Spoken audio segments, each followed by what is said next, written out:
ফজরের 2 রাকাত সুন্নতের পরে 100 বার দোয়াটি পড়ুন, দুনিয়া আপনার কাছে নত হবে, আপনি ধনী হয়ে যাবেন ইনশাআল্লাহ। নবীজি সাল্লাল্লাহু আলাইহি সাল্লাম সেই সাহাবীকে বললেন, তুমি কি ফেরেশতাদের দোয়া ও আল্লাহ তাআলার সৃষ্টিজীবের সকল সৃষ্টিজীবের তাসবিহ তুমি পড়ো না? তখন নবীজি সাল্লাল্লাহু আলাইহি সাল্লাম এই দোয়াটা সেই সাহাবীকে শিক্ষা দিলেন। এই সাহাবী সেখান থেকে চলে গেলেন। চলে যাওয়ার পরে কিছুদিন তিনি আসলেন।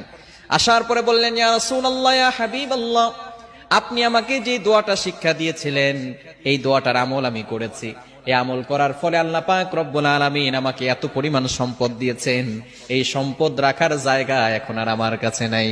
চমৎকার একটি দোয়া হচ্ছে সুবহানাল্লাহি ওয়া বিহামদিহি সুবহানাল্লাহিল আযীম আস্তাগফিরুল্লাহ, সুবহানাল্লাহি ওয়া বিহামদিহি সুবহানাল্লাহিল আযীম আস্তাগফিরুল্লাহ। কখন পড়বে?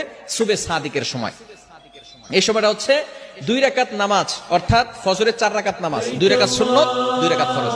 2 রাকাত সুন্নতের পরে